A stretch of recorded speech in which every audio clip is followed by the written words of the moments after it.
গণহত্যা এবং গণহারে হত্যা দুটা ভিন্ন জিনিস। গণহত্যার ইংরেজি হচ্ছে জেনোসাইড, আর গণহারে হত্যা হচ্ছে ম্যাস কিলিং।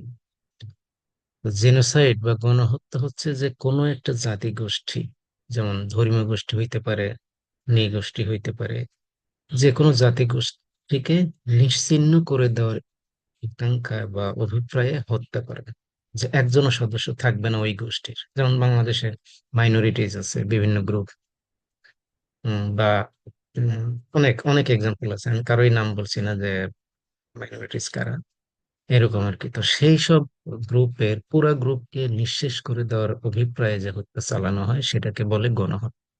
আর মাস কিলিং হচ্ছে যে শত শত হাজারে হাজারে এমনকি লাখে লাখে মেরে ফেলতে পারে, কিন্তু ইন্টেনশনটা হচ্ছে নিশ্চিহ্ন করা নয়, ওই জাতি গোষ্ঠীকে নিশ্চিহ্ন করা নয় এমন। যেমন বাংলাদেশে অনেক বড় বড় গ্রুপ আছে, যে কোটি কোটি মানুষ আছে, ঠিক আছে, তাদের মধ্যে হাজার হাজার লোক মেরে মেরে ফেলা হইতে পারে কোনো কারণে, কোনো রাজনৈতিক বিরোধ, ধর্মীয় বিরোধ, বা যে কোনো ইন্টেনশনে হয়তো অনেক লোক মারা যাইতে পারে। অথবা পলিটিক্যাল গ্রুপ এক দল আরেক গ্রুপ মেরে ফেললো, বা সরকারি দল বিরোধী দলের অনেক মানুষকে মেরে ফেললো। তো এটা তো কোনো জাতি নয়, এটা হচ্ছে বিরোধীদের একটা অংশ, এবং সে সেই দেশেরই অনেক বড় একটা অংশ। তো তাদের সবাইকে তো আর নিঃশেষ করা সম্ভব না, কিন্তু হাজারে হাজারে লাখো লাখো মানুষকে মেরে ফেলা যাইতে পারে।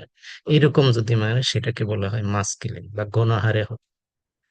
আশা করি বোঝা গেছে। ঠিক, গণহারে হত্যা হাজার হাজারে হইতে পারে। আবার জেনোসাইড কিন্তু একজন দুইজনকে মারলেও সেটা জেনোসাইড হইতে পারে। যেমন কোন একটা জাতি গোষ্ঠী, ধর্মীয় গোষ্ঠী, বা যে কোনো একটা মতাদর্শের লোক একজনই আছে বা পাঁচজন আছে, ঠিক আছে, পাঁচজনকেই মেরে ফেললো। তো হাজারে হাজারে আহ, মেরে ফেলা একটা জিনিস, আহ মাস কিলিং, আর জেনোসাইড আর একটা জিনিস।